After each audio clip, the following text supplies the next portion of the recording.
Like, describe how it happened as far as, like, was there this moment where you're like, I'm an entrepreneur, I want to be an entrepreneur, or was it gradual, organic, or describe that for me? Yeah, so I felt like my first two businesses kind of chose me. They were requests that I was getting and I was just saying yes. And at some point I got to this place where I was like, I don't know that I should, that the risk and like the weight of every day not like just constantly marketing myself to like pay my bills was really like weighing on me at one point. And I determined, I was like, I'm gonna work for someone else and I just want to know that I'm taken care of and I don't have to deal with it. And it was pretty swift into getting my like salaried position where I was like, I'm supposed to be an entrepreneur. It was just like, I'm gonna go hard and heavy, and I want to know that my income can increase as my work increases, and I want to know that they relate to each other. And so it was years, it was probably 4 years into owning a business that really settled in for me. If you were, so Sarah Jane now today, sitting down with Sarah Jane, starting your entrepreneurial journey, what would be one thing that you would say, listen girl, you gotta know this? Boundaries are really important.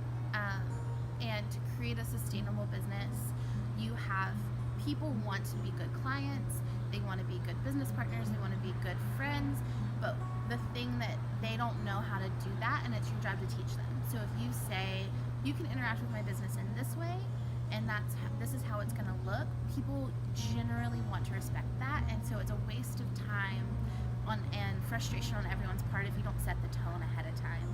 So it's definitely over communicate, give people way more information than you think they need so that they are fully prepared to engage with you in your business in a way that feels good to everybody. So what's the hardest thing for you about being an entrepreneur?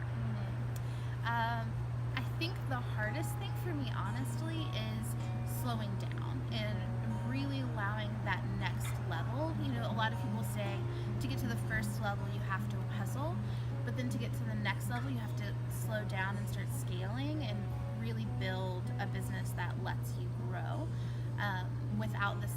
Your hours are limited, so you have to put the same amount of hours in while also growing. And I think that's been my current process, is how do I scale without it being relying on like my input.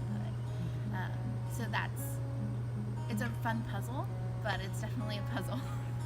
How about like a book, a podcast, or something that you look to often for inspiration?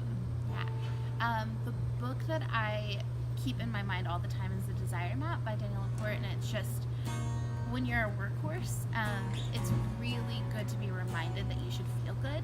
And so for me, that book revolutionized the way that I orient myself in the world. It allowed me to have the freedom to say, like, how do I want to feel though? Like, I can achieve, but I want the process to feel really good to me. And that altered my business, it altered my life. And then a podcast that I reference on a really regular basis is called the Life Coach School Podcast. And it is all about just how can you coach yourself and how can you be really in integrity with how you orient yourself in the world, and you're in charge of your emotions, you're in charge of your thoughts, it's all a choice. I think if I could give anybody anything to just hold in their heart forever, it is that you can do whatever you want, and other people's opinions belong to them and they have nothing to do with you. We all view each other from our own experiences, and so if I have discomfort with your choices, it's because I've chosen to feel discomfort. So then whenever it comes to choices you need to make for your business, things you need to do to relax, things you need to do to make money, if you are in integrity, it's your choice, and anybody's opinion is not relevant. Choose your advisors well, and choose them because they're people that you respect and you want the result of what you've seen them achieve. There's a lot of noise, there's a lot of opinions about the best way to do things and the ways not to do things, but ultimately you have to know what's best for you. It has to come from like inside of you, and whatever your answer is totally